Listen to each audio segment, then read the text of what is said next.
Sleep all day, party all night, never grow old, never die. It's fun to be a vampire. Welcome to I Hope You Suffer. Woohoo! I mean, they One of die. those things is wrong. Yeah. Yeah, they Yeah. clearly die a lot in droves. At least it would be fun to be a vampire, I think. I thought you were gonna say it'd be fun to die. I mean, same. Well, yeah. I feel like, as far as monsters go, that'd be the fun one to be. Yeah, Yeah. Or werewolf seems pretty awful. I don't know. Zombie seems pretty awful. Yeah, but the thing about being a zombie is you don't have to think anymore.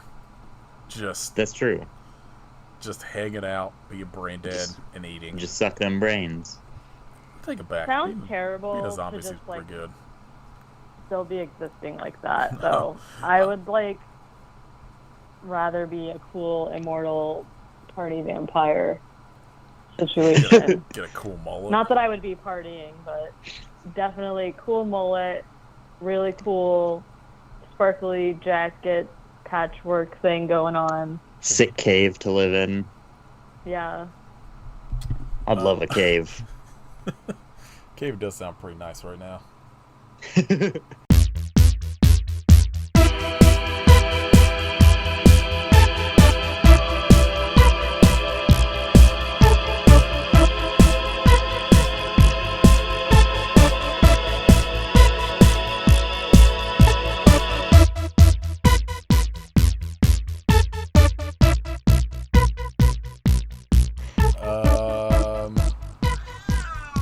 Excuse me. Oh.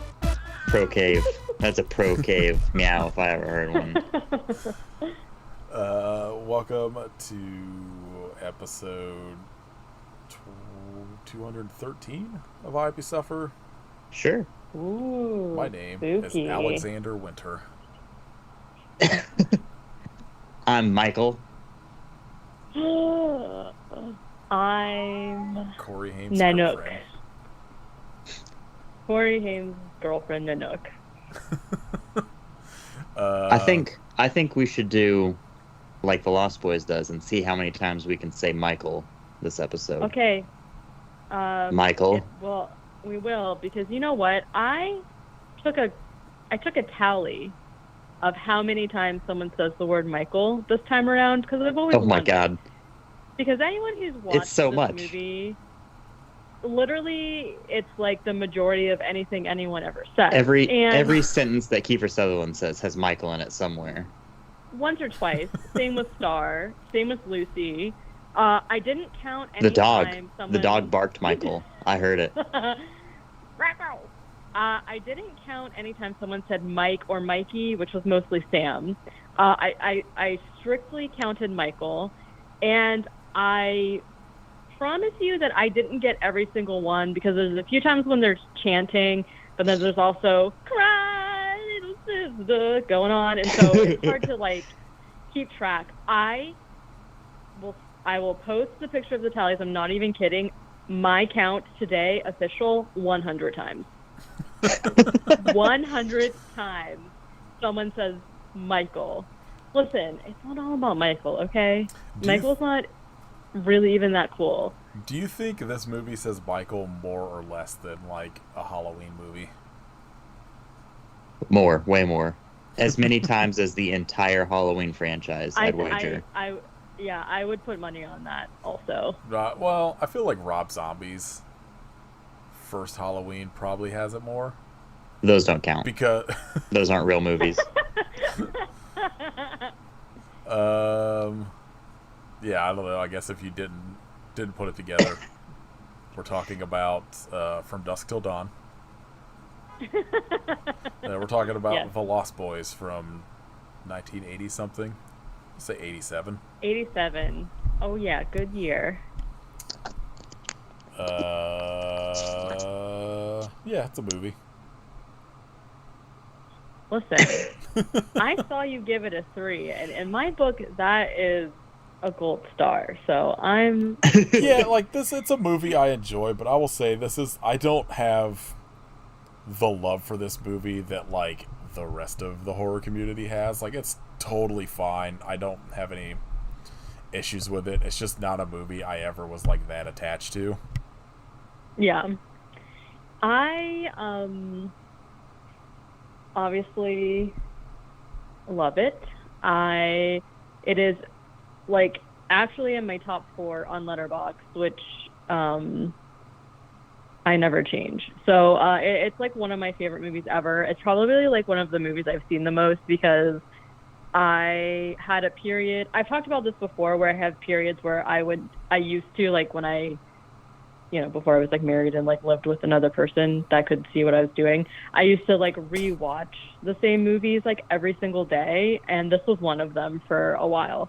So I love it. I had no idea when the first time I saw this was. Like, obviously, like we said, it came out in 87, which, to age myself, is the year I was born, so it already existed. I have no idea how old I was, but I remember thinking this was like the coolest movie ever. And I think like this movie is responsible for your mullet. Making me there's like a trend right now where it's like talking about like the thing that you were like just kind of like a normal person and then something happened and it made you weird, and I think maybe this movie was it for me. And I think this is where my love of vampires came from, because vampires have, like, I obviously love werewolves because that's, my username, but vampires are like my favorite monsters, and they always have been, and I love vampire content. And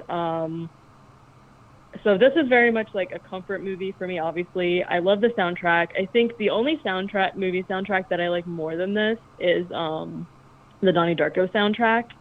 Batman and Robin. Okay. I don't remember Kiss from a Rose, number 1. Is that in Batman and Robin? Oh, no, I'm sorry, Batman Forever. Yeah, I was going to say, I think Batman Forever is the one that fucking rules. Batman and Robin still probably slaps. Yeah, I think... I don't remember what's in it. Goo Goo Dolls, probably. Definitely. Iris. Let's see. But yeah, I love it. Batman... I love that costume. Hey, we're talking about Batman Forever. Shut up. Listen. It's got fucking Sunny Day Real Estate and Method Man and Nick Cave and The Offspring. I think Batman Forever... Why didn't they pick a Batman movie? We already... Well, because we're about to start a fucking monthly thing on comic book movies. You can pick a Batman movie anytime. Okay, good call. I was gonna say it needs its own. Those need their own episode, but yeah, it's great. Aside from Michael's aside, I also, I was talking about how I don't care for a Mark. I don't care for a Michael. I've known a lot of Michaels in my life that have really done me dirty. So, but yet, I still like Jason Patrick. I don't have anything against him. His name's actually Jason, not Michael. So maybe that's why. But the Coreys are both in it. Love it. Everyone's looking hot. Everyone's looking stylish. I just don't... Saxophone concert on the beach with fire pit things happening. Like, I just, don't know... I just, don't know what else you need. I think for me, the thing that always takes me out of it is I don't like the shit with the Coreys, to be honest. I love the Coreys. They're fine. I just don't like their aspect in the movie. And, okay. I kind of just wish it was more like I don't know, are they supposed to be fucking teenagers in this? Even though they all look like 35? Yeah, I think so. And the only reason I think so is because there's literally a throwaway line where, Michael has been... I hope someone's keeping account of how many times I say Michael. And if you're not, we'll do a contest. I'll send you a fucking USB, but I'm also not going to count, so maybe I won't. He is coming in and out when he's doing his transformation or whatever, and their mom says something like, things are going to be different in this house when school starts. So to me, that means they're supposed to be in high school. And even at this age, they do not look like high schoolers, obviously. Well, they all seem to have the Saved by the Bell thing going on, where everyone on Saved by the Bell was age appropriate, 40. but all look like Jessie Spano looks like she's 52 in it. Yeah, I mean, yeah. So, but I don't know, and I think that they're. Yeah, so I don't know. They don't say because it's summertime and nobody cares about school during summer. So, but yeah, I assume they're supposed to be teenagers. Who knows? We're gonna have to do the sequels on this podcast at some point now. Oh, no. No. The Found Boys. I've never seen them. I assume they're absolutely terrible. I've seen the second one, and I don't remember anything about it except that it was bad. So. Except that it was the second. Corey Yeah, Feldman's in not both good. of them. Well, yeah, that makes sense. I mean, look, they were timely and waited till 2008 to do a sequel, so that's always a good sign. Yeah, perfect. What a perfect year to do a sequel to a beloved, iconic movie. Sounds good. Obama had just given everyone hope, okay? Just hope that it could have been good. Well, It didn't work out in either case. no, certainly not. Yeah, do you want to dive into it, Katie? Yeah, because I also know that Kit also likes this movie, so need us not say more until we get to talk about Alex Winter. So, Yeah, it's the only thing I'm here for. Alexander Winter, as the credits say. a king. Did it really? Yeah, he's credited as Alexander, which I've never seen before except this movie. What? This wasn't his first movie. No, he's a child actor for a while. Okay, that's so strange. I think I also Bill and Ted was before this. The first I don't one. remember. I couldn't remember what yeah, year that I was. think you're right. Let's No, see. no, it was like 89, right? Oh yeah, he was. So he had done a short he had made, and then he's got like a small thing in Death Wish 3, Hell yeah. and then a movie called Media Rare that I've never heard of. But this was like his first like big role, I guess. For some reason, I always thought Bill and Ted was before this, and then like this was like right after that. Yeah, I think it took me a while to realize that he was in this movie because even though it looks amazing in it, he says nary a word. Yeah, And he just doesn't do much. up until this watch, I wasn't convinced he said anything at all. But he does have a few lines that are mostly, laughing and saying Michael. But at one point he's holding a pigeon, so that's something for him. His jacket in this movie, incredible. And then there's a scene later. It's like a bomber sort of, but it's like patchwork. So some of it's like, I don't know. I'm describing this as for some reason someone hasn't seen it for a while or whatever. It's like leopard and then velvet and then like all of this stuff. And then he's wearing kind of like a crop top underneath it and then like acid wash jeans, which amazing. But The only later... way he could be cooler is if he had a sword. Look, I mean, Joel that's Schumacher fair. knows how to fucking Put some outfits outfit together. on some people. Whoever shout was out Joel. Whoever did the costume design for this movie, amazing. I thought that these were the coolest people ever. I loved all of their outfits. Like, I just was like, I didn't even know that. Well, except for fucking Michael, who just wears like a white shirt and jeans, and then he's like, I want to be cool, so he buys a leather jacket. Still an Other than iconic that- look. But it is though, and I just remember being like, I didn't even know that this existed. This is the coolest thing ever. But I think by far, his name is Marco in the movie. Costume is the best. There's a scene later where I don't know how this could be a spoiler for you, but unfortunately, our king Marco gets staked through the heart and dies first. He falls Murderized. He does.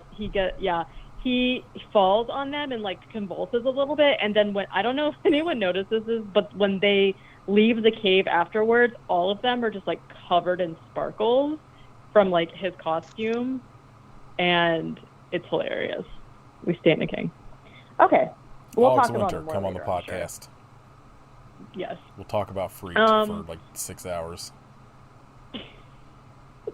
He's like, I'm so tired. Please let me go.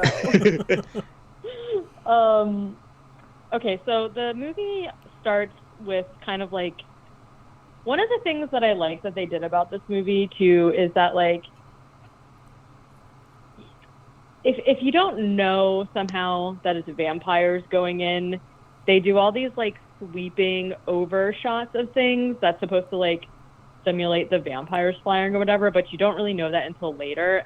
And I think that I prefer the way that they did this versus other movies where they like show the people flying or like show them turn into bats, because I think it didn't age well. And this way, like everything in this movie still, to me, looked good, even though I was watching it on like a very new, nicer TV, and I was watching my like original DVD copy. Yeah, the thing I don't think Joel Schumacher gets like the credit he deserves for like the way his movies look, because I feel like a lot of the times people just kind of go straight for like his Batman movies, which like are goofy, but like they look good. And like amazing. Like this Phone Booth, 8mm, fucking Flatliners, King. Oh yeah. Tigerland. I think I've seen Underrated. Tigerland. I haven't watched it since high school. It was a very good Vietnam movie. So I think it's got Colin Farrell in the lead role. Yeah, that's what it looks like. Baby Colin. He looks like somebody that like right. loves to work with like an actor twice, and then that's it. Like fucking Kiefer Sutherland is in this and Flatliners. Like 2 times Nick Cage is in 8mm and Trespass. That presidential term limit. Yeah. Colin Farrell. 2 and you're out. And Tigerland and fucking Phone Booth. I don't know what it is. There's just something that I do not like about Colin Farrell. He's pretty good. Is it because he's a fiend for mojitos? I don't know what it is. I just don't. I get kind of the creeps from him. I don't know. Get bad vibes. Sorry about it. It's okay, Colin. I stan you because I know you're listening. Yeah, I liked your penguin. Come on the podcast. What? Well, I liked his Miami Vice mustache. That's like one of the Michael Mann movies I still haven't watched, and I need to get around to it. Pretty good. Not his best, but I've heard it's like good. Pretty fun. I was just like, I don't know, it came out and I was like, I hate Miami Vice. Why the fuck would I ever watch this? And then it was just one of those things where I was just like, never got around to it, and I should really do like just a binge of all the Michael Mann movies sometime. Man it up. Man time. Yeah. But I also think I think I'm gonna set a goal for like the rest of the year where I want to try and watch one movie from like every country that I can. We'll try and find a horror movie from every country. Man country. U.S. I'm gonna just do the keep. So get a Michael Mann movie in there. Love it. All right, let's. Okay. Yeah. So we get an overshot. Horny vampires. Of. And you know what? Actually, sort of. This is like one of the least horny vampire movies. Yeah, that's the problem with it. It's like Michael is really into Star, and like that's pretty much it. I don't know. I think David's a little into Michael too, but we don't get that far. Nobody hangs a single dong. Yeah, there's not enough Kiefer Sutherland and Alex Winter making out for my taste. Agreed. That would be great. I'm okay with that change. I will say I do wish, because I like the way that we don't really get that much gore until like the end of it, and I really liked the way that they did it, and I do wish that there was a little bit more of it leading up, because most of the kills we see, except for when I think it's David just like bites the top of some bald guy's head, we don't really see that much gore, and I feel like it could have used more maybe, but whatever. Okay, so there's an overshot of the pier in Santa Clara, California. That's where the movie takes place. And the pier in this movie obviously is like a amusement park situation where there's like rides and shit. So we see a group of just some punk ass kids that get into an altercation on the carousel, and the cops kick them out of the pier. A cop kicks them out of the pier, and then after the pier closes down, we see something attack the cop from the sky, and it's real spooky because we don't know what's going on yet. So then it switches to a family who is moving to Santa Clara, and we meet Lucy, who is Diane Wiest, Sam, who is Corey Haim, and Michael, who is Jason Patric, and their husky Nanook, who I love so much. He's so cute. Best character in the movie. Yeah. And then there's just kind of like a lot of shots of the city and people, and like people doing shenanigans because it's summer break and whatnot. And the family finally makes it to their grandpa's house, who I think, to me, the grandpa is the best character in this movie. He is just wacky and hilarious. I love him. He's immediately pretending that he is dead on the porch. And he's not, though. He's just pretending. It's fine, obviously. We kind of find out that basically what happened is that Lucy is newly divorced, and they are broke, so they had to move in with her father. And they kind of just like check out the house, and the boys goof around, as boys are wont to do.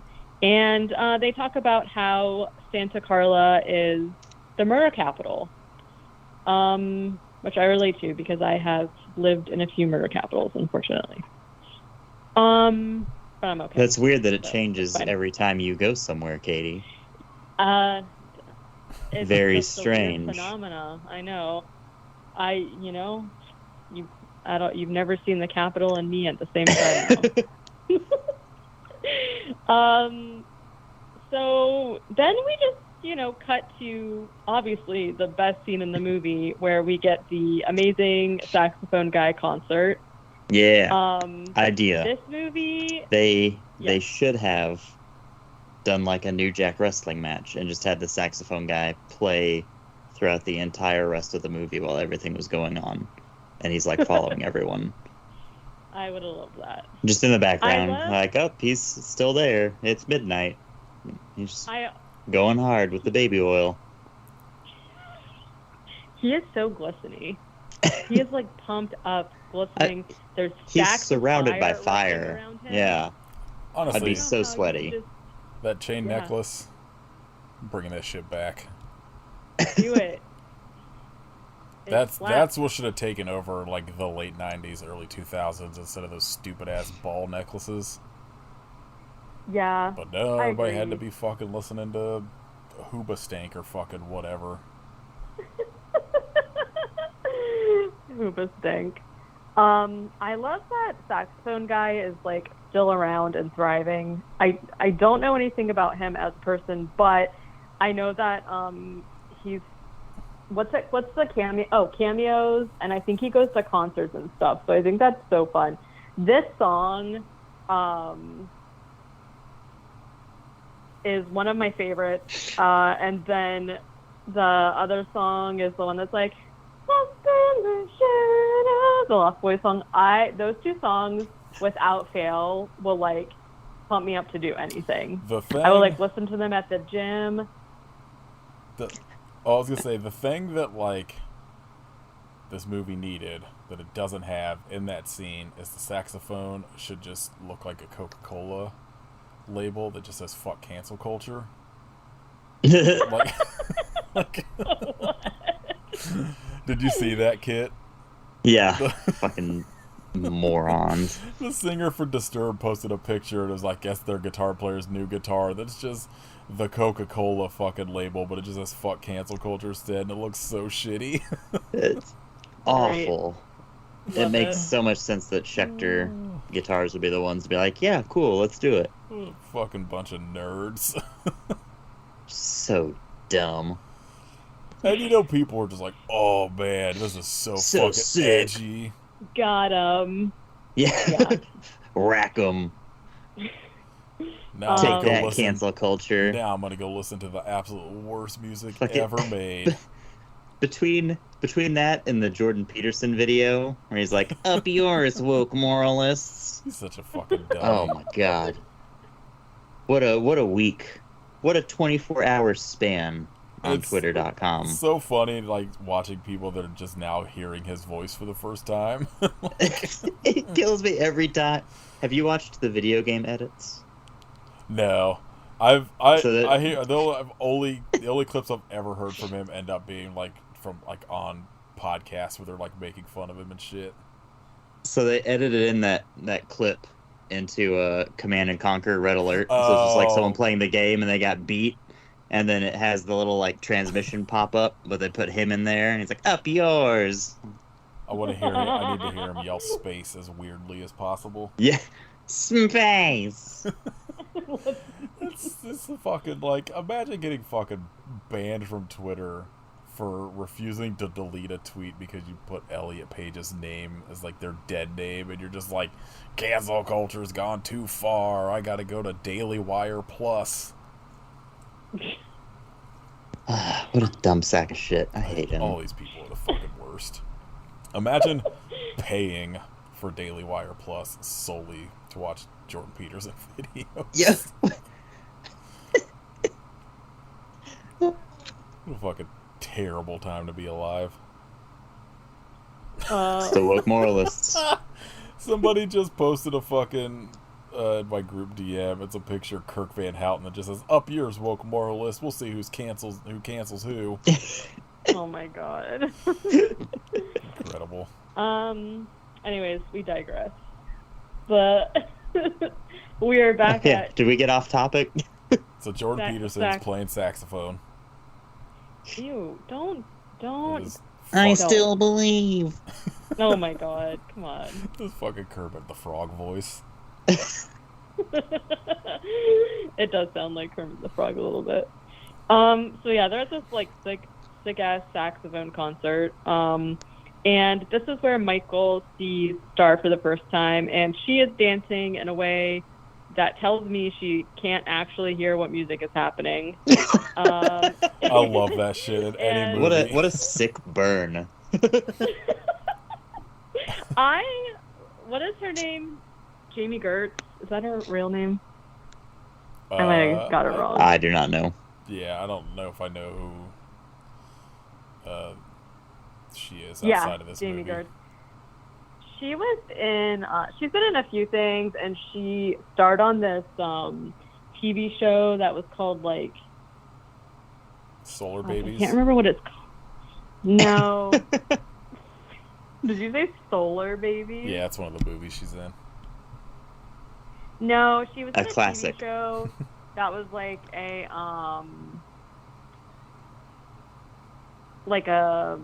Moon family adults. sitcom. But the husband in the show was also somebody that's like in a bunch of stuff. And I can't remember what the show was called. The Simpsons. I should have looked it up. Are you thinking The News? Everyone's favorite TV show, The News? NBC Nightly News. Yeah, you're thinking 60 Minutes, right? Yes, that is definitely what I'm thinking of. No, it was called Still Standing. And so it's like a show where they have kids or whatever. But the husband is Mark Addy. Oh, I don't Who know is who that like- is either. Okay, well, anyways. He is also in a lot of stuff that's very funny, and it was a very funny show, and I loved it, and I loved her. Anyways, so she's, pretending to dance or whatever. Then they make eye contact for a while, and then she's like, hee hee hee, and she like runs away, and of course he chases her. Meanwhile, Lucy, who again is their mom, is like wandering around the pier and sees a lost kid. And so she immediately takes him into I don't know, I guess this is a video store, but they have like TVs everywhere. And so she's going to try and use a phone. But the mom of the kid is just like, my kid, and like takes the kid back. And this is where she meets Max, who is the owner of the store, and he offers her a lollipop because she has good character. And then she asks him for a job immediately. So, works out. Meanwhile, Sam has gone into a comic book shop where he meets the Frog Brothers, who one of them is the other Corey of the two Coreys, which is Corey Feldman, my favorite. The Feldster. The Feldster, and then another guy who didn't have a headshot, so I don't know that he's been in anything else. Their names are Edgar and Alan, which I think is so cute.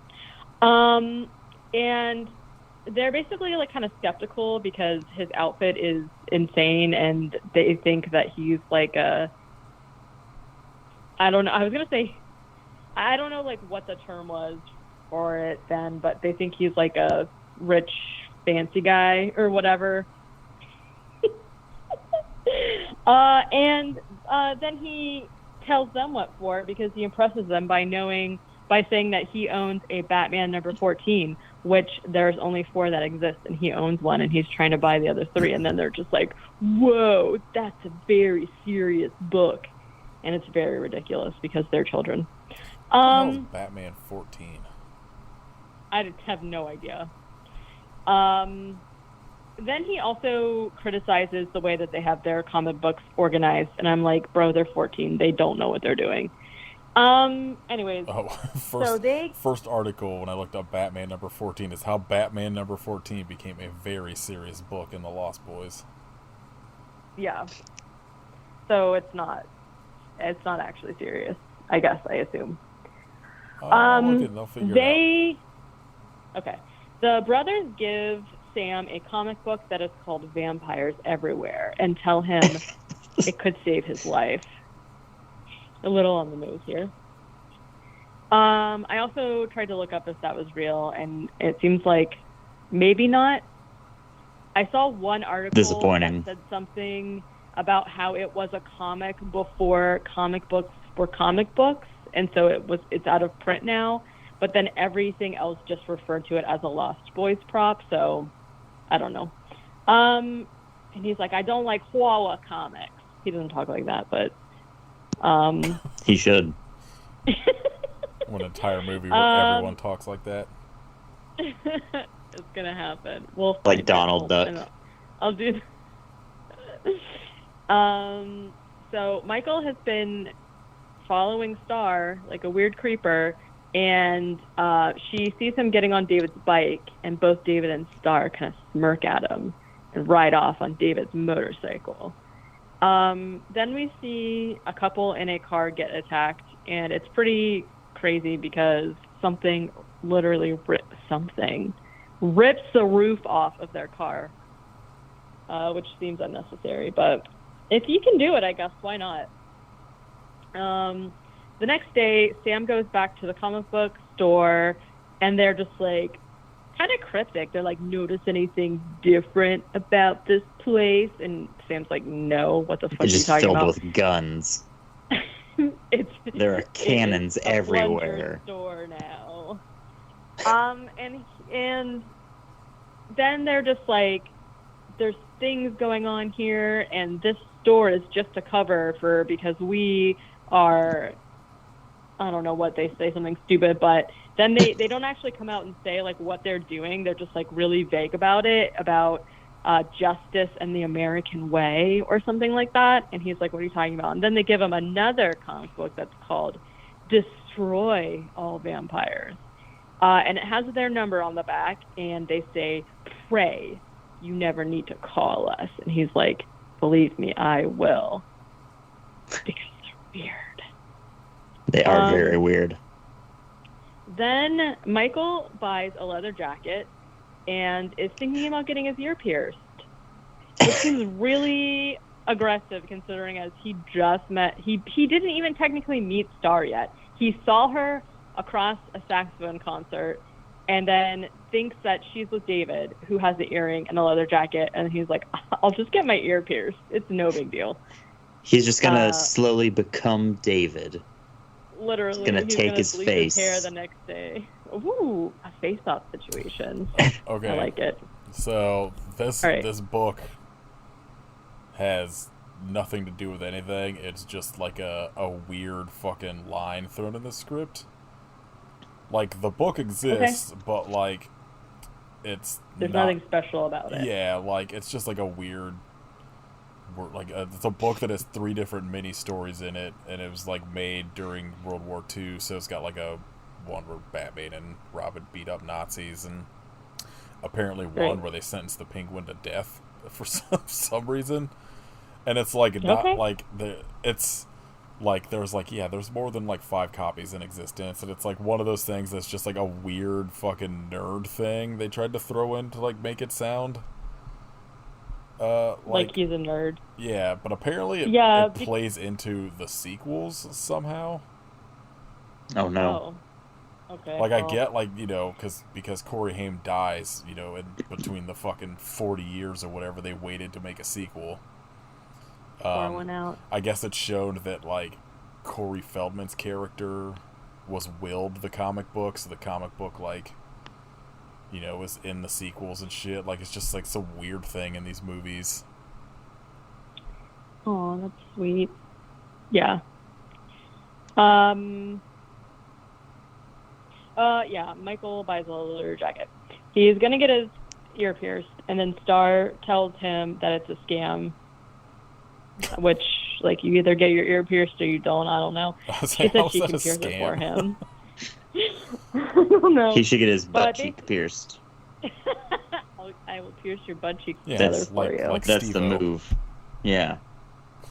So she says she'll pierce his ear for him, and he's like, cool. And then they're talking, they're going to go on a date, but then as soon as they get to Michael's motorcycle, oh my God. This will not mean anything to anybody, but there was a filing cabinet at my last job that someone had printed a label, like from a label maker, and put it on the cabinet, and its name was Michael Motorcycle. And, like, I don't know why. Yeah, me either. It just is baffling, and so I just said Michael Motorcycle, and that's what it reminded me of. Anyways, yeah, so they're gonna, to go on a date or whatever, but then David shows up on his motorcycle and is like, stop! And so she gets on his bike instead, and then he's like, do you know where Dead Man's Bluff is, or some shit like that? And Michael's like, of course I know where it is, even though he just moved there, so why would he even know? But anyways, they he's like, I can't beat your bike, man. And he's like, you don't have to beat me. You just have to keep up. And then they're all like shit. laughing and like revving. And then they take off on the beach and they're hooping, hollering around. I guess it doesn't really matter. The group of vampires, there's 4 of them. David is Kiefer Sutherland. Marco is Alex Winter. And the other 2 are named Paul and Dwayne, but I don't think David and Marco are definitely the important ones. Dwayne So is a good sorry. vampire name. sorry if you are a Dwayne or Paul stan, but anyways, yeah. So they're all hooping and hollering the whole time and like, woohoo, yeah, they're here for a long time and a good time, so they think. So they're just like, riding around and like being obnoxious essentially. And eventually, they're driving around or whatever. Eventually it gets really, really foggy and you can't really see like what's around them or whatever. And then Michael almost rides off of a cliff, but he skids and saves himself. And then David's like, ha ha ha. And Michael is really pissed about it. And he's like, that's not cool, man. And so he wants to fight him. But then David's like, let's go into our secret underground clubhouse instead. So they do that instead of fighting. David is like, here, man, you're going to love it down here. And like gives Michael a joint and tells Marco to go get the food. So Marco brings some Chinese takeout and David offers a carton of food to Michael and is like, who are those maggots? This scene freaked me out when I was like young, and I thought that this could happen to me. So they don't make it super clear because we don't really get that much development of like the characters or what their powers are really, but like I I guess that they are just like making him see things, and I don't know like how, or like they don't explain it at all. But essentially, Michael's like eating rice, and he's like, delicious. And then David's like, how are those maggots? And then Michael looks down there, and it is maggots. And then he's like, and he spits it out. But then when he looks at it, it's just rice again. They should have specified that maggots are good, actually. It should have been the other way around. Like he should have been very excited. And then he's like, how is that rice, Michael? And then he's like, gross. I hate rice. And then Star's like, come on, guys, leave him alone. And then David is like, I'm sorry. Here, have some noodles.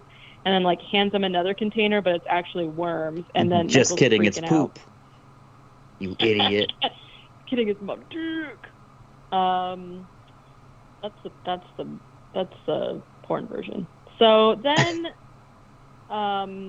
Marco brings over some fancy wine, and David is just like, drink some of this, be one of us. And Star is like, don't do that because it's blood. And then Michael's like, haha, oh, that's funny. And then he drinks it anyway. And then he has like a weird kind of like trance thing happening where it's like his face like transposed onto other people, and it's like, thou shalt not fall, and it's just like really weird. Then he's fine, and they ride bikes to a railroad like track that goes over the bridge, and Michael's just like, what's going on here? And then they're all like, ha ha ha, Michael wants to know what's happening, and they're like being mean to him. Okay, first of all, these boys are very mean to Michael. They're just like, they should call them the mean boys, to be honest. They should be. I don't know why. I want to watch that movie. This is like the mean boys. This is like, I don't understand why Michael wants to be around them. Like, obviously he wants Star, but like, doesn't know what's going on, and they're just like, haha, you're so funny. I also feel like, if for some reason you haven't seen this, obviously this is like, they're like initiating him into being a vampire, and I feel like if their group is so small, it's literally 4 mean boys. Michael is not mean. And also, it seems like such a fast decision to be like, okay, let's make this dude immortal and have him hang out around us, even though the first time we talked, it was me being like, let's race motorbikes. You know what I mean? Like, it doesn't seem, I'm just saying. So, yeah. So they're basically just like, what's going on? And so basically the boys then take turns like jumping off the tracks, and they're like holding on to the bottom railings of it, and they're just like hanging there. And you can't see the ground because there's just fog, which to me this seems like a nightmare situation. I would have been like, okay, see ya. I would have just left. Like, this is like literally the situation where when your parents say, if your friends jumped off a bridge, would you do it? Michael is a hard yes. He's like, absolutely I would, because he does it. So now he's hanging it down there too, and then the train comes, and the vibrations from the train are like shaking him all around. He's like, what the fuck's happening? And he's like screaming and stuff, and they're all laughing. And then one by one they let go and fall into the fog, and David is just like, you're one of us, Michael, let go. And then Michael fucking does it. Like, I don't think he had much of a choice by that point. I guess not. It's just like, but, I can't hold on any longer. I guess I'm falling. Yeah, and then Michael is just like, okay, fine. And he does it. He just kind of like falls for a while, like floats around, and is just like, woo, like, you know, whatever. Then he wakes up in his bed.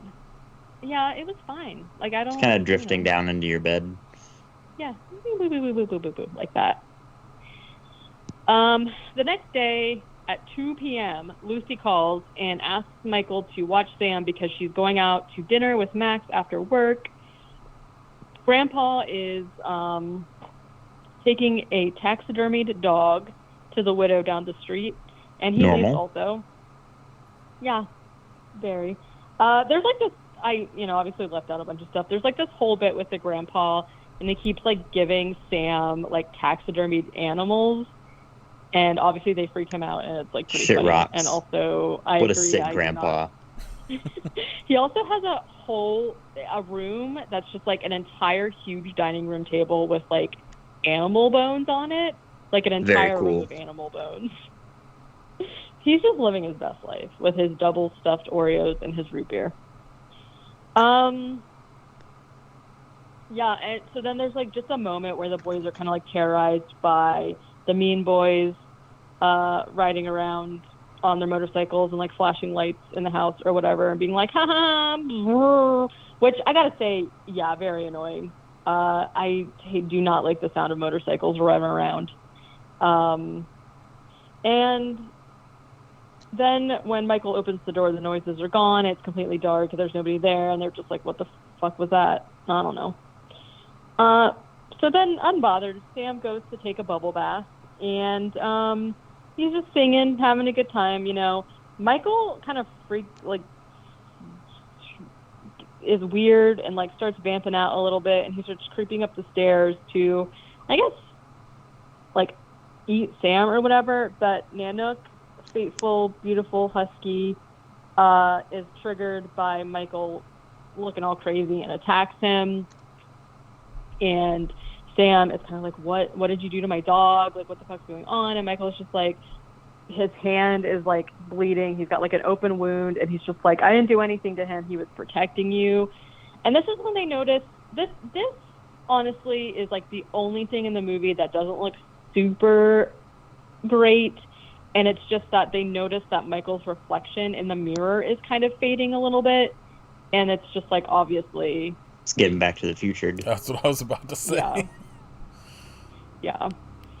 Happens And to the this best is when of us. immediately Sam has could happen to you. Sam immediately realizes that Michael's a vampire, and he says, "You're a vampire, Michael. My own brother, a goddamn shit-sucking vampire." And he's like, wait till Mom finds out, buddy. And I don't know why, but that always makes me laugh so hard because, like, I'm gonna tell on you. I'm telling What? Mom is like the worst thing that could happen in this situation. And he runs up the stairs and locks himself in his room. He also calls the Frog Brothers, and they ask him a bunch of questions about, like, to try to figure out if Michael is actually a vampire. And they're basically just like, you need to fucking kill him. And he's like, no, I can't do that. He's my brother. And then they just kind of leave it at that. Then, I think they should have been more adamant about killing him. yeah, but at least it worked out. Doing nothing in this situation was, like, fine. Yeah, I just think it would have been funnier. I'm just trying to, They like, immediately sneak came up over and behind killed him, him. trying to kill him. Then Michael takes a little nappy and wakes up on the ceiling. Again, That Who happens amongst to the us? best of us. I don't feel like that would be preferable to me. I don't know. Seems alright. But then he can't figure out how to get back down. And Well, that's because he's like, an idiot. You just go down, Yeah. moron. He just needed to, yeah. He can't figure it out. He's stuck up there. He's like floating around, and then he does like the dumbest thing, which is like he opens his window or something. He gets sucked out his second story window, and I was like, that seems, it could have gone better, I guess. And, Wow! like literally. He is holding on to the telephone as Lucy calls to like check on them from the restaurant, and Sam is freaking out, obviously, because not only is Michael a vampire, but he is now flying outside of his window, and he's like screaming, he's gonna kill me. And Michael's on the phone also like, no, don't worry, nothing to see here, everything's fine. And so like Lucy immediately peels out of the restaurant to come home. But then Michael convinces Sam to open the door and like let him in, or the window, and let him in. And he's like, please, I'm your brother, man. Sam's like, okay, fine. And he's just like, don't tell Mom, like, we need to stick together and figure this out, like, as brothers. And Sam's like, okay.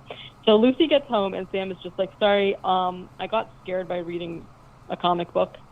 And she is really fed up by the situation. And Yeah, so let's see. Not enough comic book talk in this movie. That's about the end of the comic I wish book. this whole movie was just vampires sitting in a cave reading comic books. Yeah. I mean, then they wouldn't, they would have just not gotten in trouble. Everyone would be alive. Yeah. It would be fine. There's a brief moment where they're, trying to redirect your attention from Max, where there's like a jump scare and the boys kind of like terrorize him at home also. Meanwhile, Michael has slipped out of the house and he goes back to like the vampire lair thing. And he tries to ask Star like what's going on and like what's happening to him, but then they make out and just have sex instead. So he gets no answers. Much smarter play. Yeah. Well, the next morning, Michael realizes that the dog bite he had from the night before is gone. So that's a little strange.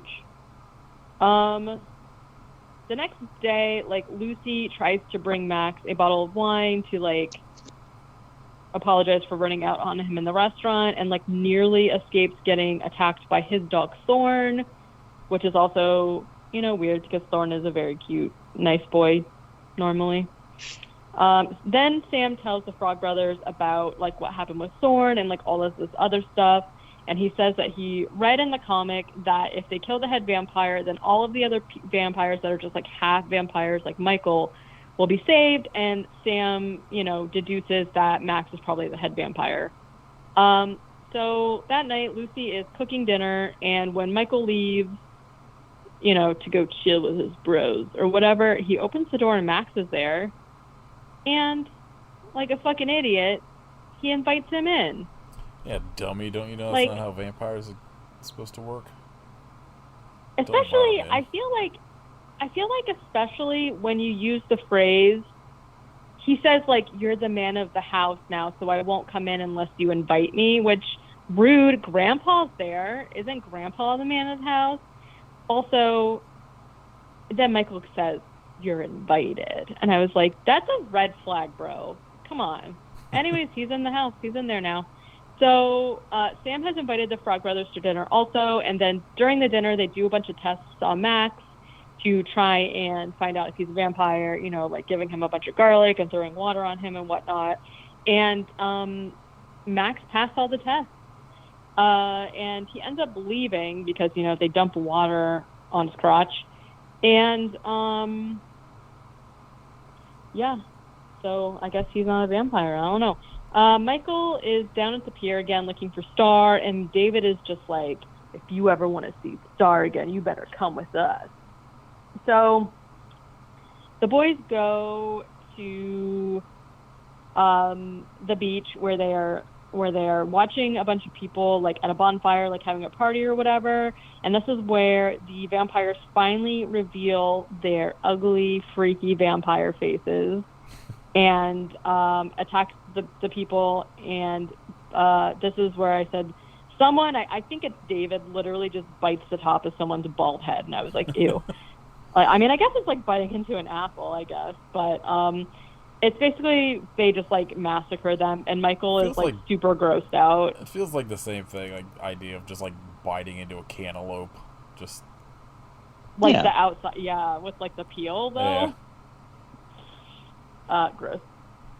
Yeah, Michael's grossed out by it. He's like not into it or whatever, and Dave's just like whatever. So Michael goes home and tells Sam, like, I don't know, shit's bad or whatever. And so Sam is like trying to ask him who the head vampire is. And this is when Star shows up. And she is talking about how Star and Laddie is like a child that she's had with her this whole time, that they are both only half vampires. And this is why I don't really understand the plot, because then she says that her and Laddie are only half vampires because they've never actually killed anybody, and Michael was supposed to be her first kill to make her a full vampire. That's what David wanted. so she like lured Michael, right? But then I'm like, if she was supposed to kill him, why make him a vampire? Or was she supposed to turn him, and turning him makes her a real vampire? I'm not really sure. The rules of vampiredom in this movie are very unclear to me. Joel Schumacher doesn't follow rules. It's fine. Honestly, until I had to sit down and take notes, I did not have this many questions about what was going on because I was razzle-dazzled by the costumes and whatnot. So, yeah, so, and she's like, I didn't, kill you because I care about you. And he's like, yeah, whatever. And he's like kind of a douchebag to her, so she leaves. Sam calls the Frog Brothers and to come over, and they send Grandpa. Oh wait, they steal their grandpa's like prized car or whatever, and they drive to the cave lair. So this is like, I don't know if this is supposed to be the next day, I guess. And so like they get to the cave, and Michael immediately is like, Star, don't hurt her. And I'm like, why? He has like whiplash about it because he's like being a douche to her, and then all of a sudden he's like, I love you so much. Doesn't make any sense. But anyways, he finds Star, and he's gonna like carry her and Laddie out to the car or whatever. Meanwhile, the Frog Brothers and Sam are exploring the cave, and they find all of the boys hanging from this upside down from the ceiling, which I like. I think it's just because they're like looking around for like, obviously people are like, oh, where's the coffins? They sleep in coffins. But then they come into this cave where it's just like them as full-grown people, but they're hanging upside down from the ceiling. We do see David's gross vampire toes at one point, and I don't care for the toes, but I do like how they're hanging upside down. Yeah, we especially need more vampire with toes. all the flowing mullets going on in that cave. Amazing. So they see the boys hanging from the ceiling, and unfortunately, they stake Marco first, and he dies. Pour one out for the king. Yeah, rude.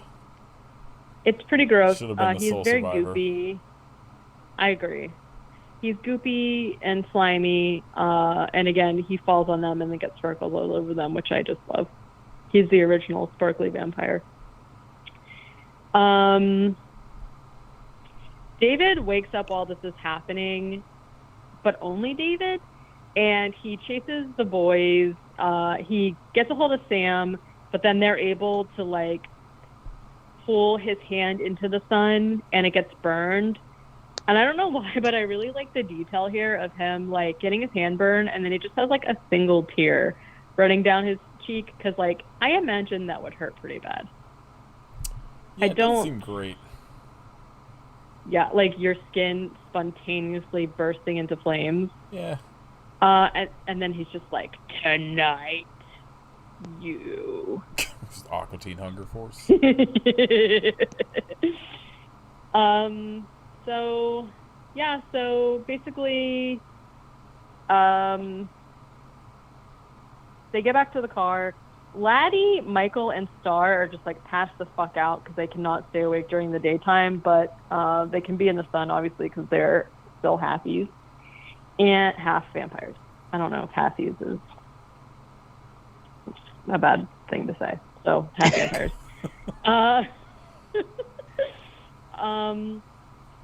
So the Frog Brothers and Sam like leave everyone else at the house, and he tries to go to Lucy and tell her about how the vampires are real, but of course she doesn't believe him.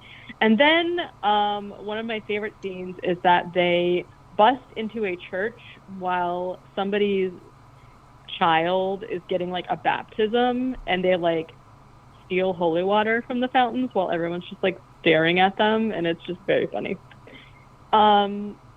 And then they tell Grandpa that he has a date with the widow, and he's like, oh, hot dang.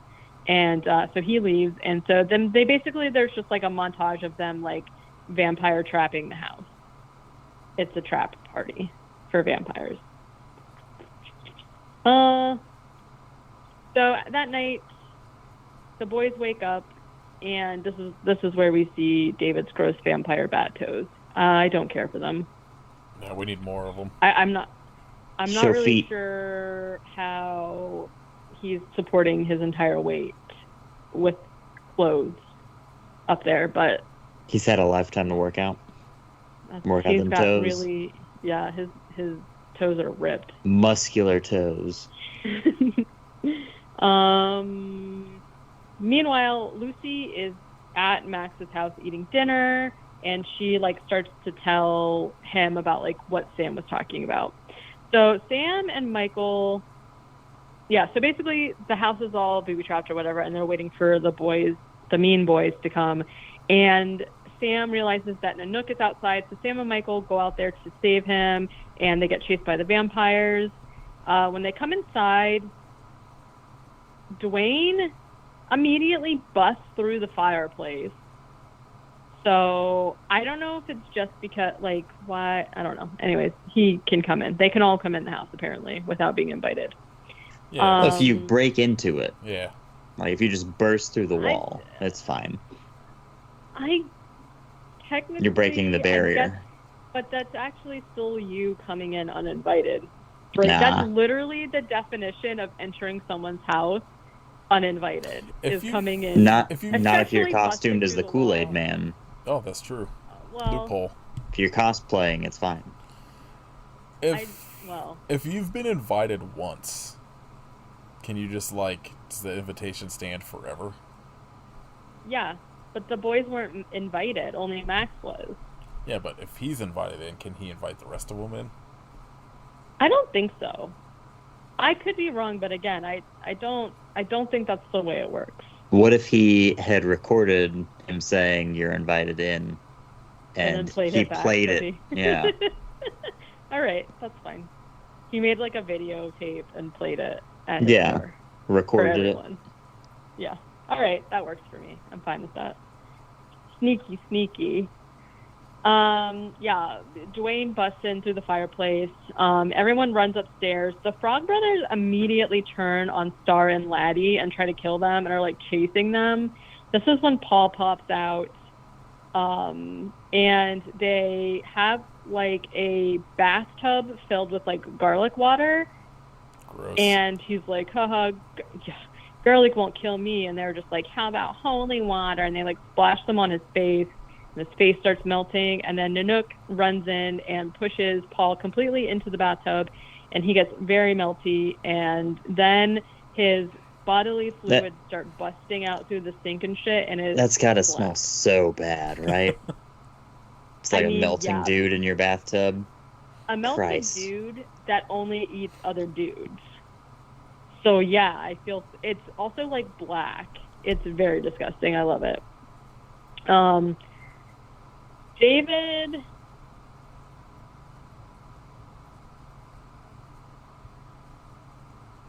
Oh, David. Just ending it there, David. I did that thing where I just put the first letter of people's names, but there's like multiple people with the same letter, so I was very confused. David gets a hold of Sam, but then Sam squirts him in the face with a squirt gun that has holy water in it, and he kind of gets him a little burn. And then, oh wait, it's not David, it's Dwayne. See? D'Angelo. Oh my God. D'Angelo, Michelangelo, Mikey, Donatello, they're all there. Just Denethor. Dwayne grabs Sam. Sam squirts him in the face, and he's like, ow, and then he shoots him with a bow and arrow so that the arrow also,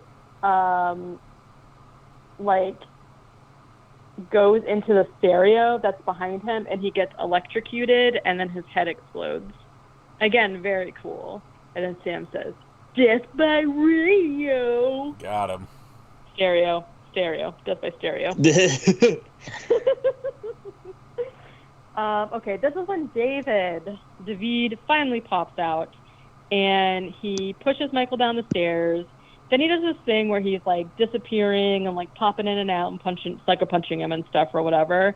Meanwhile, the Frog Bros and Sam are upstairs, like kind of talking about what they're gonna do. Laddie is underneath the bed, freaking out because he is the closest to giving into his bloodlust, I guess. And then he just busts out of the middle of the bed, like, "Rah!" There's like shit everywhere, and everyone's screaming or whatever. And they're gonna kill him, but then Star comes out and is like, "Don't! He's just a little boy." And I'm like, he looks fucking creepy. I don't know, Star. Yeah, that was a bad decision. Yeah. So yeah, downstairs, David is just like popping around and punching Michael a bunch or whatever. Michael gets mad and starts vamping out a little bit, and then they wrestle and try to impale each other on stuff while David is trying to still convince him to be evil and like be a part of like the vampire gang, which at this point is just him. So it doesn't New seem gang, that new fun. rules. Yeah, you gotta start over. I mean, that's true. That is true. Then you get to like pick who's in the gang. But I'd be like, Marco's gone, so I don't think so. Yeah. And Michael is just like, no, thank you. And ends up Politely doing- declines. I think I'll pass. Thank you, though. Thank you for the invite ever so much, but I decline. And then he impales David on a set of antlers in the bone room. But to everyone's dismay, Michael is still a vampire, and they're like, what's going on here? David's dead. I should not be a vampire anymore. This is when Lucy and Max show up, and she's freaking out because, you know, there's like dead people and her house is destroyed. And Pretty good when reasons. Max, yeah. Also, everything's red, so I feel like very confusing time. This is when Max discovers David, who is dead, like I said.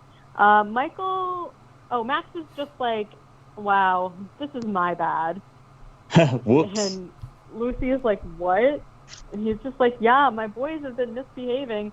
Boys do need a mother. And she's like, what are you talking about? And Weird thing to say. yeah, and so basically they're like, you're the head vampire, and he's just like, yeah. And the Frog Bros are like, wait a second though, like, you passed all the tests, like, how are you still the head vampire? And he was basically just like, you invited me into the house, so that means that none of the tests work anymore, essentially. Which, wow. Convenient. Lucy is very confused, as she should be. She's like, what the fuck is going on? And Max basically reveals that, yeah, he's the head vampire, and his plan was to make Michael and Sam vampires first, so that then he could have Lucy come and be his, like, head vampire lady, and they could just be a whole happy family with all of the boys together. And then he Very bails weird. out too. And he is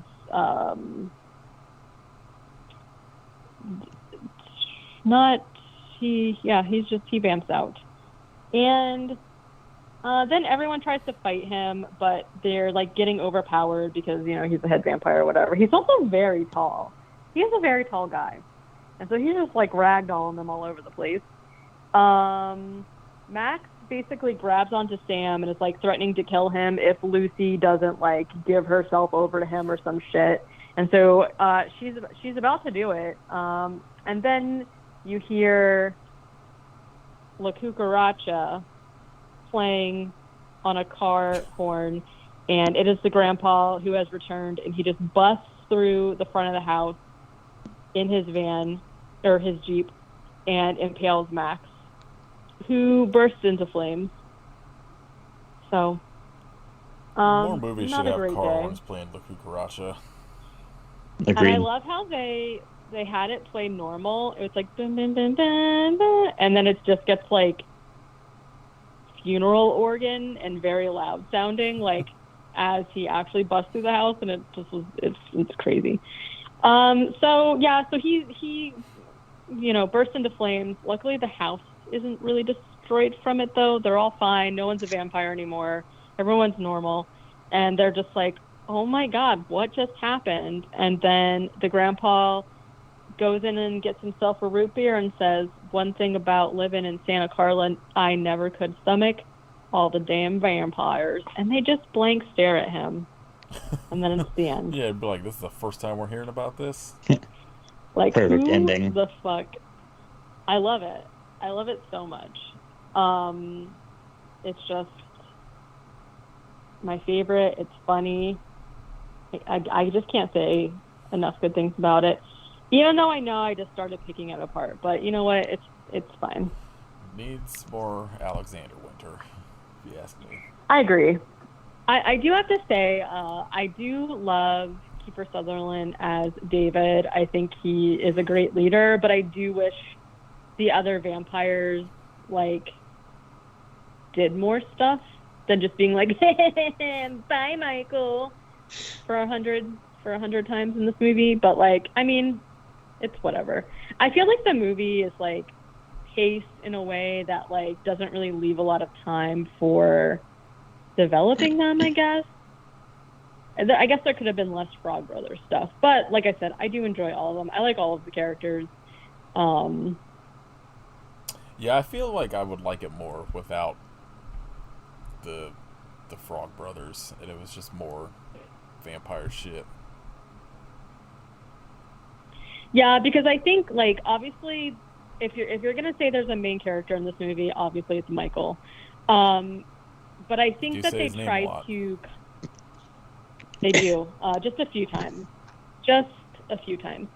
But I think, which is weird, because I feel like he doesn't have that much of a personality.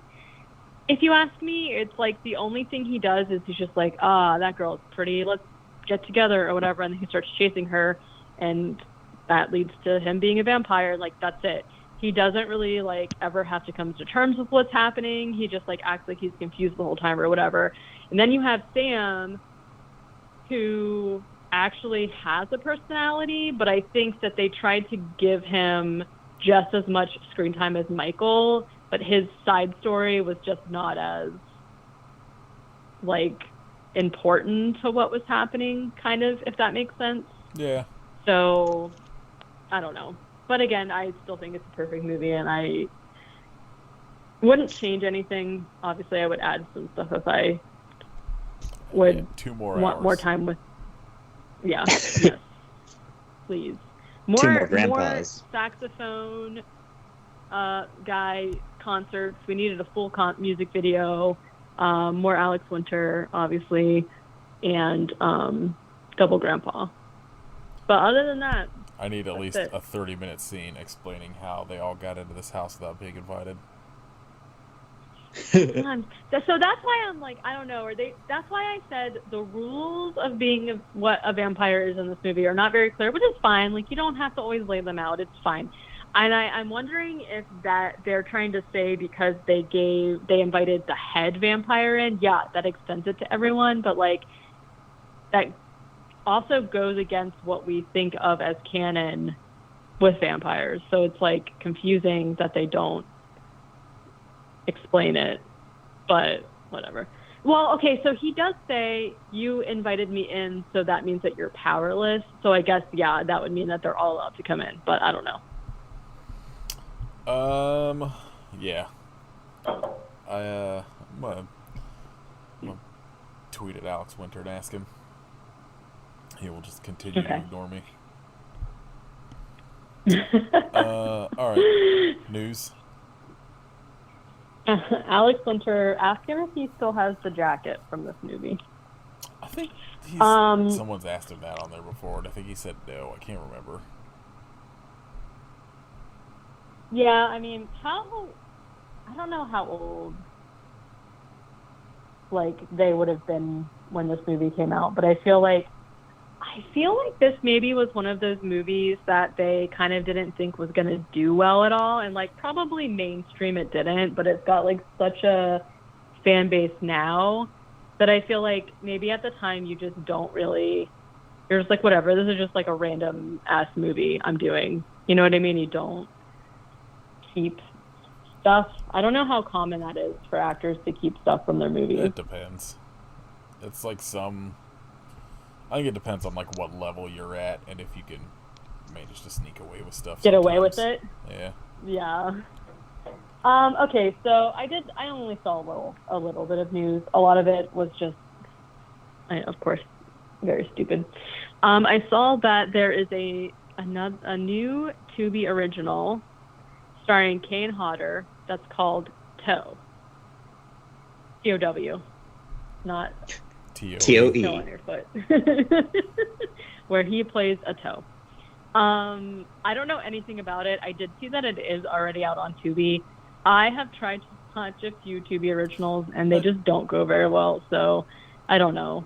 So we need somebody at IMDb now, because one of the trivia things is Now Playing Podcast reviewed The Lost Boys in 2010. The film received 3 recommends. How we get on here? Somebody put us in at Tsunami saying that we reviewed it and we hated it.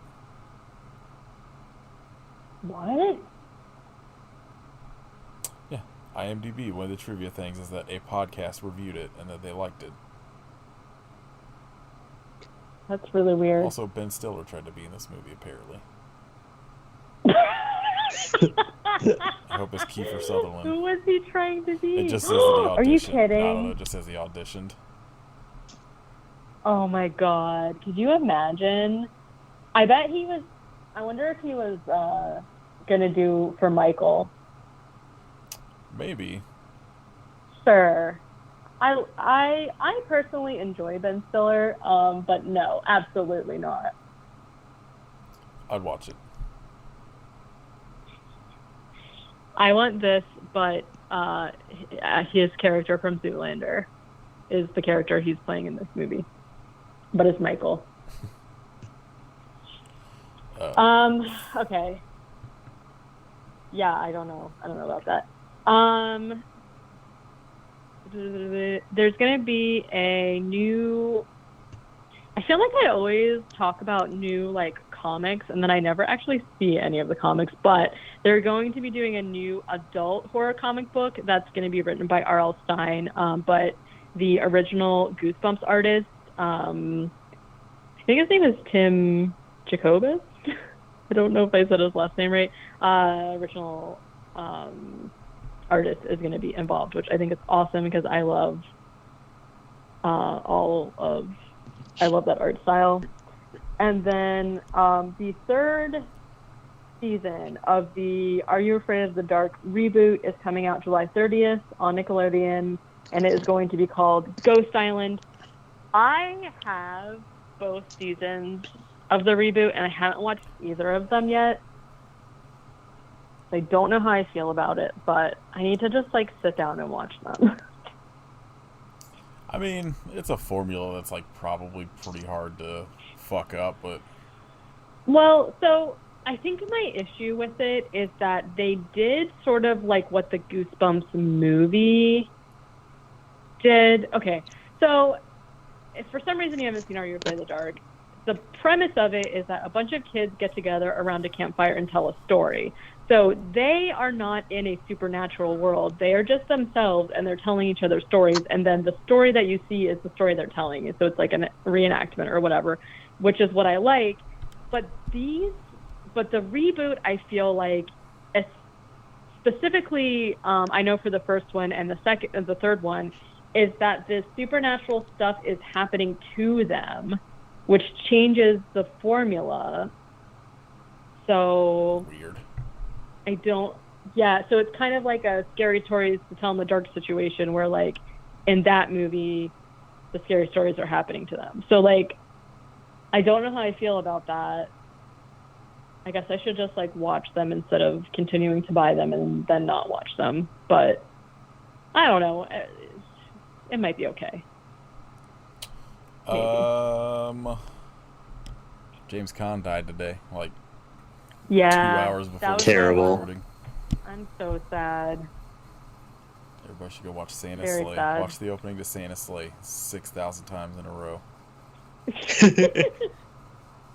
And then Honestly, amazing. Also, of course, I love Misery.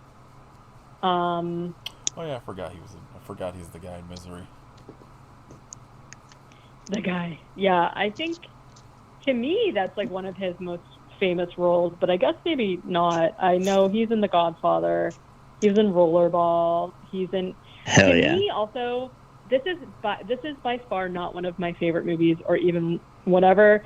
But seeing him be the dad in Elf, because of all of these other things that I've seen him in, just cracks me up. So he's also in Elf. If you want to see kind of a normie role, I guess. I don't know. I've seen Elf since it came out. I remember not enjoying it. I had to watch it like 4 times last year, and Jesus. it's fine. It's fine, but It does not deserve that crazy huge rep that it has. No. No, I agree. I definitely agree. Again, but no Santa Slay. it is what it is. Santa Slay is literally just for the opening alone. Just watch that. You can find it on YouTube. Yeah. Amazing. All right. Kit, what'd you watch this week? I watched Without Warning. Not very good. Things. Really bad. But pretty good. But wild. I left a review on Letterboxd saying it's fucking dog shit, but I liked it, and the main actor liked the review, which is pretty funny. Yeah, I mean, that's a movie that, like, you have to know. Yeah. Luther the Geek. Insane. I haven't Recommended. seen that in a long time. Does it hold up, I guess? I enjoyed it. It went way harder than I was expecting. Yeah, Troma released it, like, forever ago, and I remember having the DVD, and, like, it kind of looked like shit, but I remember enjoying it, but... I guess this was, Vinegar Syndrome. Rip from the Blu-ray that Vinegar Syndrome did. It was streaming on Peacock of all things. It popped up as an option after I watched American Werewolf in Paris, and I was like, what the fuck? Why is this on here? So I hit play because I've been meaning to watch it for like 10 years now. Mm. Shit rocks. Enjoyed it. And then I went and saw Top Gun, and Tom Cruise is a madman who has saved movies. I think Saturday we're going to go to the drive-in because the new Thor and then Top Gun are playing back-to-back. Oh, nice. Nice. Yeah, I've never seen the original Top Gun. I don't give a shit about it. I never want to see it. But I mean, I recommend it. Everyone said the new one was really good, and I was like, okay, well, I guess I'll check it out. And it was so worth going to see in a theater. That shit rocked. The original's worth watching. People just love the original. for like just how mind-boggling it is, like the time period that movie came out and how good the like all of the like the flying footage is. Oh yeah. Like, it's kind of wild to think about like how they even filmed any of that, but yeah, in this one, anytime it showed Tom Cruise in a cockpit, I was like, that motherfucker like just actually was in that. Like, he was 100% flying that fucking F-18. I think I saw something that like he wanted to actually fly them and they wouldn't let him. He actually has his pilot's license, right? Like, he flies old restored planes and shit, so I wouldn't be surprised if he could. There was something he wanted to do in the movie that like they were just like, fuck no. And I can't remember what it is now. I don't know if it would be on IMDb or not, but like I remember seeing some story about like Tom Cruise wanted to do this thing that most likely would have gotten him killed. And the studio was like, everything. Maybe right. Don't climb out of the airplane in midair. Fucking some insane shit that he wanted to do.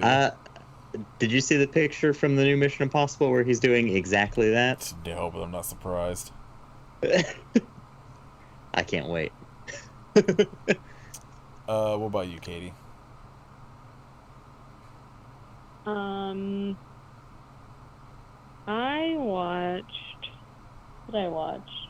finished the new like season of Stranger Things. Pass. And then I'm so fucking tired of hearing about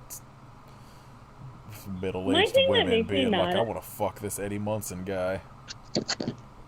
The thing that makes me mad about it too is that like the second half of the season came out on like the 1st, and like by the I tried so hard because we had a bunch of company, so I couldn't watch it over the weekend, and I mostly stayed off of the internet because I didn't want to see any spoilers, and I saw like pretty much every spoiler, and I'm just like, I don't understand like why people feel the need to just like immediately make so much content about like what's in it. I mean, I understand it's for the likes or whatever, but it's just like, calm down.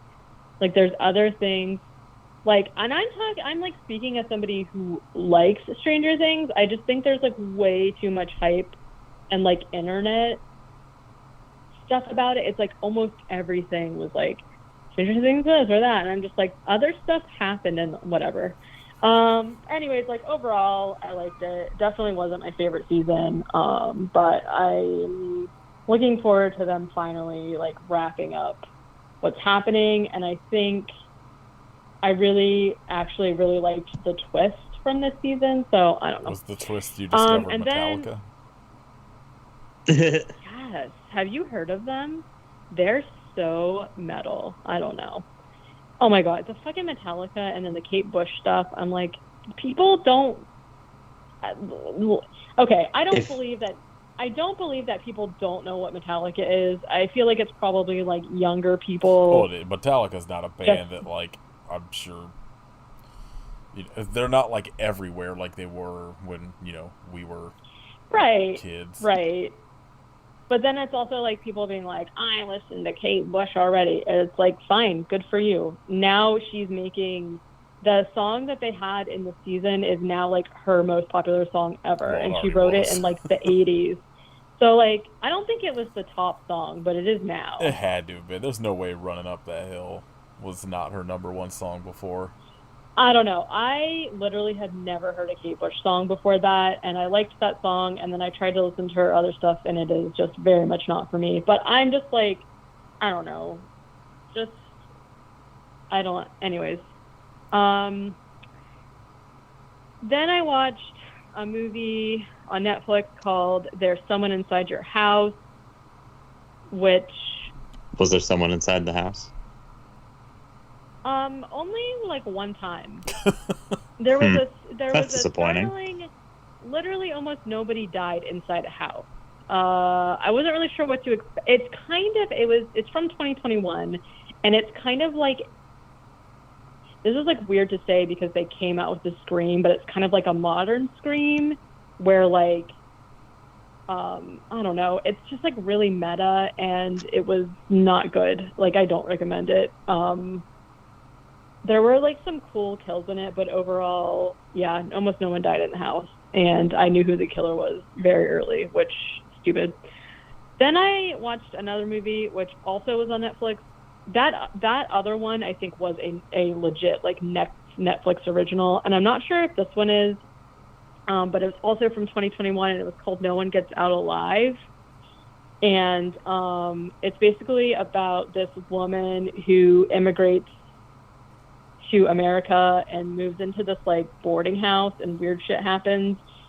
And I won't say it was like the best thing I've seen recently, but it was entertaining, and they did some stuff I hadn't seen before, and there's a really cool creature, and that's all I'll say. So that was fine. And then I finally watched Brightburn, which I liked. I don't really have much to say about that. It's kind of older. Right. Yeah, it's a couple years ago. 2019. I literally was just like looking through Tubi, and it was like, you have one day to watch this, and I was like, okay, might as well. And wasn't expecting Roy from The Office to be in it, but yeah, overall I liked it. It's fine. And I think that's it. I watched 21 Gwar movies. I didn't know that there were Gwar movies in general. Fucking brain. I mean, most of them are like concert movies, but I was like, I've never watched any like they made like at least 2 or 3 like movies, and I was like, I would never watch these. I'm gonna watch these. Then I just fell down a rabbit hole. I was like, I'm just gonna watch all of them, and like 90% of them aren't great. They're all pretty bad. A lot of the concert ones would be like the actual footage would be them talking in between songs. Then it would just play like the CD version over like live footage. And I was like, what the fuck is happening? Wow. And then I've just been rewatching a bunch of Kevin Smith stuff. I haven't really been watching anything new this week. Yeah. Shout outs, Katie. I'm just gonna shout out an Instagram account that is called At Metallica. Below. Check out this great new band, Metallica. The Metallica scene was very weird to me also, by the way. No, it's called Below the Boardwalk, but underscores, so below the boardwalk, which is literally just like a Lost Boys fan page. And normally I don't like fan pages on Instagram, but this one is really cool because it shares like behind the scenes stuff, like old interviews, old memorabilia, artwork that like other people have done, anything that's like Lost Boys related. So like whoever owns the page will like go to like a Lost Boys themed bar and like post stuff about it. And it's not just like, you know, a lot of those fan pages that are just like reposts of like images and stuff. It's not like that at all. So if you're somebody who is into it or likes it, it's like one of the only pages like that I follow, because there's just so much like behind the scenes stuff. Like I literally just was like looking at it and saw that Jim Carrey was considered for the role of David. Yeah.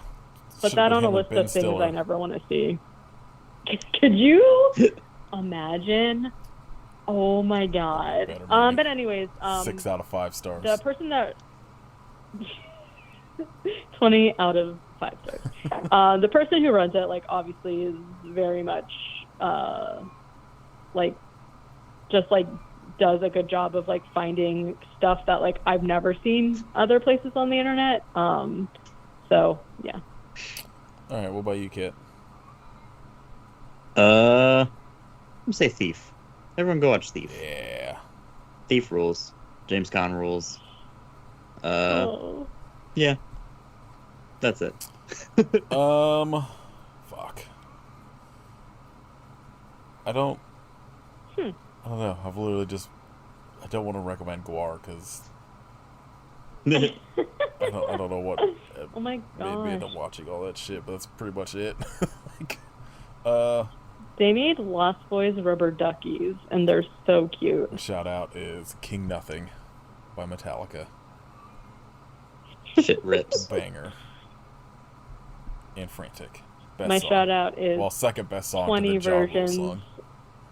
of Nothing Else Matters. Alright. My shout out is their song with Ja Rule. I've got a take on the Metallica thing, and it's that they're fucking cowards for not playing the whole song. And also they made it sound like dog shit. I hated the first season of Stranger Things. Oh, I didn't watch any of it. I just watched the one I scene refused to to see watch what everyone was talking any clips about. it, but I constantly all I'm seeing is just these like just I don't know women that are too old to be thirsting after this high schooler in this show. And it's very weird. In to me. fairness, he looks like he's like 30, I'm sure he's and played he got by held a back 30-year-old, for dealing Yeah. drugs. But I'm just like, come on, So- like Yeah. So I spent a lot of time thinking about this because I think about like characters that like Are old. so well yeah so like how we were talking about earlier when we were trying to figure out how old like the Lost Boys were. Obviously they're vampires, so it doesn't matter, and then also obviously the actors are older than the characters that they're playing, and so it's like I think there's a line between like, do you like the actor and what they're portraying, or do you like the character who is you know what I mean? And then you're like, well, they're not real at all. But I feel it's weird, right? Because, yeah, whoever's playing Eddie is definitely very well an adult. People have discovered him as himself, and I don't remember what his name is. And they're like, yeah, whatever. In the show, he is a high schooler who has failed high school a bunch of times, and I don't know how much, but that still would only make him like 21 or 22 or something, which like, yeah, he's an adult, but like, I don't know, still feels icky, right? So I don't really know. But I will say that the Metallica theme to me was weird because if for some reason this is not really a spoiler because whatever, skip ahead if you don't want to hear it. But it's him playing guitar, and he's like playing a guitar riff, but then they played the actual song over it. So it's like, why? Just play him playing the riff. Like, did you think people weren't going to know what the song was? I guess I don't know. It's just it sounds weird bad and it's weirdly edited. Yeah, and the scene overall I thought was very strange. I don't understand. They do this weird thing, and they did it in season 3 too, where they do a weird thing. And this was the last one was they did like a weird Never Ending Story song, and this one was this weird concert thing. And like I understand the point of what was happening, but they did kind of make it seem, I don't know, it just was very strange. And I was like, okay, this is not for me, obviously. I just thought it was so funny that they reached out to Metallica or whatever. Metallica was like, hell yeah, this rocks, as if they aren't fucking like, hell yeah, we're getting a bunch of royalties off this. Also, right. We just put this song as like the #1 in the rock charts, like, which probably hasn't happened for them in fucking 2 decades at like least. Like, of years course they're fucking stoked about it. Yeah, and I mean, I also just sort of feel like they could have picked a different band to have done this with, but it makes sense time period wise. It's Metallica time. They should have randomly just picked a song off like Metallica Hardwired. time. That would have made no sense. All right, next week, Ernest Scared Stupid. Yeah. Oh man, getting into the good shit finally. I'm excited, Ernesto. but I'm nervous. I've never seen it. You'll probably like it. I feel like I would, but I just don't. I don't know. I feel like if any of them, that's the only one you would probably. You might like Ernest Saves Christmas, but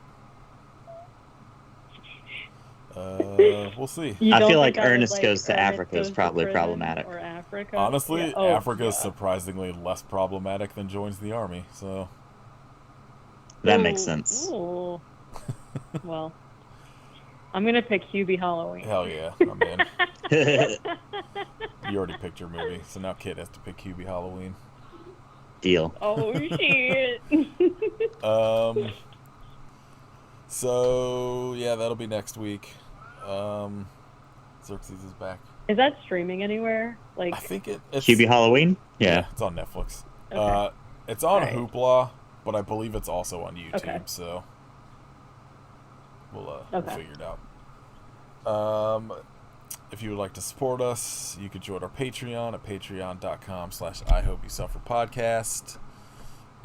We donated last month's payout to New Jersey Abortion Access Fund. Xerxes says, "Do it." Yeah, Xerxes said, it. "Give them money." Now. You can buy merch at our Store Frontier shop. Leave us a rating on Spotify and a rating and review on iTunes. Tell us how many times you say Michael in a day. Xerxes saying Do you it find right it now. spiking after you watch Lost Boys? Yeah. Do you find it spiking? Xerxes. You can follow us on Instagram at I Hope You Suffer Podcast. Follow Kit at Kitrification of Blood. Follow Katie at WerewolfFace. Join Katie's Patreon at patreon.com/werewolfface. Listen to my other podcast, Nate Kate Movie Club. We released an episode somewhat primarily on Argento's Dark Glasses, but we talk about Doctor Strange, Multiverse of Madness, and I bitch about movie theaters a lot. So you can go listen to that if you want. Oh, Go ahead. I was gonna say earlier when you were talking about Top Gun, we haven't seen Top Gun. Is like one of my husband and my brother-in-law's like favorite movies, I guess. And it's fine. I've seen it. It's fine. But when we went to see the new Doctor Strange, like I think that the day that we went was also when the Top Gun came out. So like all the theaters mostly were playing it, and I walked by one theater and I heard Danger Zone like blasting out of it, and I was Hell like, yeah. "Oh, I hear Danger Zone!" And Chris goes, "Spoilers!" And I thought it was so funny. It was so loud. As if I was that like, song- "Oh no, man!" That song wasn't gonna be in it. I know. All right. I hope you fly into the danger zone. But why? Aw. That's what we should do next week. Top Gun. What? I demand attention. Just